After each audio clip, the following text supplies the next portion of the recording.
अक्सर कई लोगों का मैसेज आता है मेरे पास कि भाई इस लड़की से मेरी बात हो रही थी जिससे मैं मिला था, नंबर लिया था। काफ़ी ज़्यादा हम लोग की अच्छे से बात हो रही थी, काफ़ी इंटरेस्टेड लग रही थी वो मुझ में, काफ़ी ज़्यादा फ्लर्ट भी कर रही थी। तभी क्या होता है 4 दिन बात होती है हम लोग की, अचानक से उसने ब्लॉक कर दिया। या फिर ये भी सुनने को आता है कि भाई हम लोग रिलेशनशिप में आ गए थे, हम लोग का अच्छा खासा रिलेशनशिप था, 2 ही हफ्ते हुए थे अभी रिलेशनशिप को।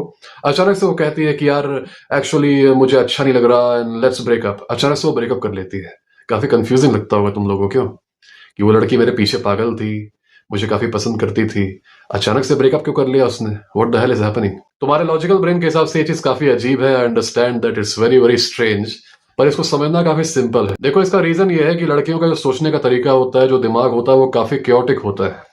They always think in the moment, एकदम मोमेंट में, अभी मुझे क्या फील हो रहा है, इस वक्त मुझे क्या फील हो रहा है। And there is one more thing, they always keep questioning themselves. वो अपने आप को इतना ज्यादा क्वेश्चन करती हैं, इतना ज्यादा क्वेश्चन करती हैं कि अगर तुम मान लो उनके कभी थॉट्स को रीड करोगे ना किस तरीके से, यू विल गो क्रेजी। इतना ज्यादा वो खुद को क्वेश्चन करती हैं। मैंने सही किया ना, मैंने सही किया ना इसको चूज करके? Is it okay, is it okay, is it fine? ये चीज इवोल्यूशनरी है, क्योंकि पुराने समय में, केवमैन टाइम्स में, एक गलत पार्टनर चुन लेना, एक कमजोर पार्टनर चुन लेना उसकी जान पे खतरा ला सकता था। इमेजिन करो, एक लड़की वल्नरेबल हो रही है किसी कमजोर आदमी के सामने। She is carrying his baby inside her for 9 months, जिसमें वो एकदम वीकेंड स्टेट में है। Okay, and then she is having a kid and now she has to take care of the kid. अब अगर एक कमजोर आदमी है एक जंगल एनवायरमेंट में, तो she will not survive, he will not survive and the kids are not gonna survive anyway. तो ये चीज काफी पहले से ये इंस्टिंक्ट आती है अपने आप को क्वेश्चन करने की। वो लड़की स्पेशली रिलेशनशिप के मामले में अपने आप को बार बार क्वेश्चन करती है, बार बार क्वेश्चन करती है कि मैंने सही डिसीजन लिया ना यार, मैंने सही डिसीजन लिया ना? Is did I make the right decision? Is he the right guy? Is he the right guy? At least शुरू में, एटलीस्ट शुरू में, क्योंकि शुरू में कुछ भी श्योर नहीं रहता कि ये लड़का सही में स्ट्रांग है या फिर ब्लफ प्ले कर रहा है। जैसे जैसे रिलेशनशिप चलती रहती है, लड़का अपना इमेज पूरा बना देता है कि हाँ, आई एम द स्ट्रांग गाय। उसके ये टेस्ट, उसकी ओवर थिंकिंग कम हो जाती है और फिर खत्म हो जाती है एक तरीके से। ऑलराइट, ये टेस्ट जो लड़कियां करती है ना लड़कों का, वो इसीलिए करती है, उनको बार बार ये देखना होता है, is he actually strong? Was I wrong? क्या मैं गलत थी? क्या मैं गलत थी इसको चुनने में? ये सारा केओस उसके दिमाग में चलता रहता है बार बार, स्पेशली जब वो नई नई तुम्हारे साथ रिलेशनशिप में आई रहती है। This is very very important to note. जैसे वो तुम्हारे साथ रिलेशनशिप में आती है, तुरंत उसके दिमाग में एक इमरजेंसी बटन ऑन हो जाता है कि यार, did I make the wrong decision? कहीं मैंने गलती तो नहीं कर दी? I have to think think think think. अच्छा, जल्दी से फाइंड आउट करते हैं, कहीं ये लड़का वीक तो नहीं है। चलो, मेरा फिल्टर ऑन हो रहा है। And she is not thinking all this consciously, ये उसका सबकॉन्शियस माइंड है, प्राइमल ब्रेन है। ऐसे में कई बार लड़का मान लो खुद वीकनेस दिखा दे, सिंपिंग कर दे, रो वगैरह दे, या फिर इमोशनल ज्यादा हो जाए, लड़की उस चीज को तुरंत कैच कर लेती है और फिर उसके बाद अचानक से ब्रेकअप कर देती है, क्योंकि उसको कंफर्मेशन मिल जाता है कि this guy is weak. Alright, ये चीज काफी इंपॉर्टेंट है। कुछ लड़कियां इस मामले में ज्यादा पैरानॉइड होती हैं। This has to do more with her than you. वो ज्यादा पैरानॉइड है, उसके दिमाग में ज्यादा क्वेश्चनिंग चल रही है, वो ज्यादा सर्वाइवल मोड में है।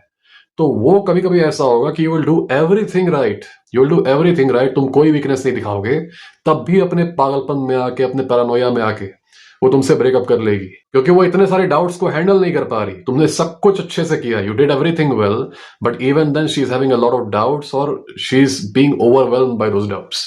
तो वो क्या करती है कि यार किस तरीके से, okay okay, let's cut the cord, and then she breaks up with you to feel a sense of relief कि हाँ, थैंक गॉड यार, थैंक गॉड। ओके, इसलिए ऐसा होता है, तभी तुम लोग देखते हो कि लड़की ही पागल थी तुम्हारे पीछे, फिर अचानक से एक हफ्ते बाद लड़की ने ब्रेकअप कर लिया। ऑलराइट, तो या तो पहले केस में यह होता है कि लड़का ही रिलेशनशिप में आते ही ज्यादा सिंपिंग करने लगता है। लड़की कहती है कि यार ये पहले इतना अट्रैक्टिव था लेकिन बाद में चोमू बन गया, I am gonna leave him anyway. या फिर ऐसा होता है कि लड़की खुद ही इतनी ज्यादा पैरानॉइड रहती है कि उसका क्वेश्चनिंग इतना ज्यादा बढ़ जाता है कि she just can not handle it and she has to leave the guy. एक चीज काफी इंपॉर्टेंट है तुम लोगों को जानने के लिए, अगर वो तुमसे ब्रेकअप करती है, इन मोस्ट केसेस ये ब्रेकअप टेम्पररी होता है, डिपेंडिंग ऑन योर रिएक्शन। मान लो एक ही हफ्ता हुआ है और लड़की कहने लगे कि यार मुझसे नहीं हो पाएगा यार, यू डिजर्व बेटर, और हम लोग को एंड कर देना चाहिए, और तुम्हारा रिस्पॉन्स ऐसे आ रहा है कि पर तुम ही तो मेरे पीछे पड़ी थी, मैं रोने जा रहा हूँ, मम्मी को बुलाऊंगा। अगर ऐसा रिस्पॉन्स तुम्हारा आ रहा है, then she is not gonna come back to you man. On the other hand, अगर उसको वो कह रही है कि मान लो एक हफ्ते बाद वो कह रही है कि एक्चुअली यार मुझे फील नहीं हो रहा है, I think I made a wrong decision और हम लोग को ये एंड करना चाहिए, मुझसे नहीं हो पाएगा, और तुम्हारा रिस्पॉन्स आ रहा है all right, no problem, you take care, all right, अच्छा बाय द वे मेरा अभी वर्कआउट का टाइम हो रहा है, I am going to do some pull ups. You have done it. काफी हाई चांस है, क्लोज टू 90% चांस है कि ये लड़की वापस आ जाएगी। ओके, अब ये अगले ही दिन वापस आ सकती है, ये 1 हफ्ते बाद वापस आ सकती है, ये 1 महीने बाद वापस आ सकती है। कई बार जब वापस आना होता है ऐसी लड़कियों को, तो they take like 2 weeks to come back. Alright, जानते हो ऐसा क्यों होता है? जैसे ये लड़की तुम्हारे साथ आने को क्वेश्चन कर रही है, वैसे ही ब्रेकअप करने के बाद तुम्हारे साथ ब्रेकअप करने को क्वेश्चन करती है ये, कि यार मैंने ब्रेकअप करके सही किया ना, what if he was the right guy, what if he was the strong guy, मैंने सही किया ना यार, आई थिंक मैंने नहीं सही किया यार, I have to contact him again, I have to, वो सही करना पड़ेगा, I broke it up but now I have to repair the relationship, this is why she contacts you again. In fact इसी केस में नहीं, नो कॉन्टैक्ट के सारे cases जिसमें गर्लफ्रेंड वापस आ जाती है, वो इसलिए होता है क्योंकि लड़की तुम्हारी इमेज को हमेशा क्वेश्चन करती रहती है अपनी माइंड में। स्पेशली अगर ब्रेकअप के टाइम तुमने एकदम चिल एक्ट किया, तुमने एकदम मैस्कुलिन एक्ट किया है, वहीं से इसका क्वेश्चनिंग कुछ ज्यादा ही शुरू हो जाता है। वो सोचती है कि यार ये तो इतना वीक था, इतना चोमू था, मैं कह रही हूँ ब्रेकअप करने के लिए, तो ये तो रोने की जगह कह रहा है no problem, I am going to do some pullups, what the hell is happening, कहीं मैं ही तो गलत नहीं थी।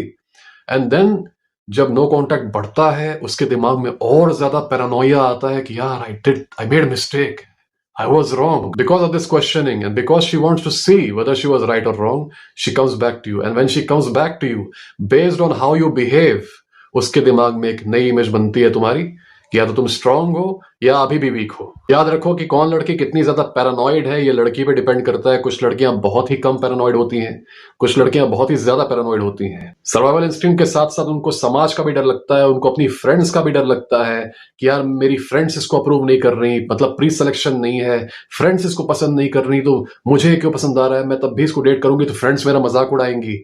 टेम्पररीली इस रीजन के लिए भी कभी कभी लड़कियां छोड़ देती हैं कि मेरी फ्रेंड्स अप्रूव नहीं कर रही, यार मेरा फिर पोजीशन क्या रहेगा, मुझे लड़कियां मजाक उड़ाएंगी ये कह के कि ये तो इसको डेट कर रही है। पर इस रीजन से अगर लड़की तुम्हें छोड़ती है, तो ये पूरा जो समाज का शेमिंग है, समाज का क्लचेस है, attraction over rides it very easily. तुम जैसे ही एकदम चिल तरीके से ब्रेकअप करते हैं, 10 दिन बीतते हैं, 15 दिन बीतते हैं, लड़की की पैरानोया, लड़की का अट्रैक्शन तुम्हारे लिए इतना ज्यादा राइज हो जाता है कि सहेलियां क्या कहेंगी और समाज क्या कहेगा, she forgets everything. Okay, all that she knows is that she's very much attracted to you and that's why she comes back। तो तुम में से जो लोग इस सिचुएशन में हो जहां पर लड़की पहले बहुत ज्यादा अट्रैक्टेड थी और अचानक से ब्लॉक कर दी, कुछ सोचने की जरूरत नहीं है, it's a very very common occurrence. Women are always questioning themselves. Some of them are very very paranoid. उनको खुद नहीं पता कि वो इतनी paranoid क्यों हो रही है, क्योंकि as I said, ये फीलिंग काफी ज्यादा प्राइमल है, काफी पहले से आ रही है, कॉन्शियसली नहीं आ रही। वो कॉन्शियसली सोच नहीं रही है कि यार ये आदमी स्ट्रांग है कि नहीं, ये स्ट्रांग ऑफस्प्रिंग मुझे देगा कि नहीं, इसका जो डीएनए है वो चंगेज खान वाला है या मिस्टर बीन वाला है। She is not thinking all that. Alright, what she is thinking is कि यार आई डोंट अंडरस्टैंड, मुझे इतना अजीब क्यों फील हो रहा है, I am thinking that I made a mistake, क्या हो रहा है, I am getting overwhelmed, I don't know why I'm feeling this, and that's why I have to break up to feel some relief. That's all she knows. As long as तुम इस situation को chill तरीके से, एकदम detach तरीके से deal करते हो, तुम हमेशा जीतोगे इस चीज में। In most cases the girl will come back. लेकिन क्या इस चीज की उम्मीद लगा के तुम लोगों को बैठना चाहिए? Absolutely not. किसी लड़की से बात बंद हो गई, ब्रेकअप हो गया, आइडियली मेरा रूल है किसी भी एक्स को लाइफ में वापस नहीं लेना चाहिए। It's never worth it. अगर तुम लोग लेना भी चाहते हो तो उसके इंतजार में मत बैठे रहो। तुम अब सिंगल हो, कंटिन्यू डेटिंग, अपने ऑप्शंस एक्सप्लोर करते रहो। अगर वो आए तो ठीक, नहीं आए तब भी ठीक। This should be your stance. Under no circumstances should you try to talk to her with logic. अभी तो तुम 1 हफ्ते पहले मेरे पीछे भाग रही थी, तुम बोल रही थी कि तुम मुझसे शादी करोगी, अब तुमने मुझे धोखा दिया, ठुकरा के मेरा प्यार, मेरा इंतकाम देखेगी। No, please don't do all that. Alright, ये तुम्हारे ब्रेकअप को परमानेंट कर देगा, ये तुम्हारा मेक श्योर कर देगा कि वो वापस ही ना आए।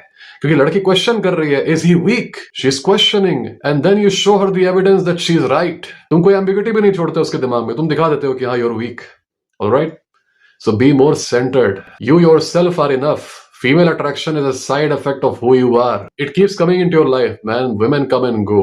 If they come into your life, love them. If they leave you, respect them and wish them well. That is the best. ये सबसे strong position होता है जब ब्रेकअप में होते हैं। You will always find someone better. As long as you're not being a chomu who is attached to that one girl from 5 साल पहले जिससे ब्रेकअप हुआ था, वो आज मुझे एक मैसेज की हाय, इसको भी एड्रेस करेंगे। Because this type of man is the saddest man that you will ever come across. Okay? This man who cries about some ex from 10 years ago. 10 साल पहले ब्रेकअप हुआ था, मैंने आज उसे देखा, उसने मुझे आंख मारा। Really sad. इसके बारे में हम बात करेंगे जल्दी। I really wish all of you guys the best.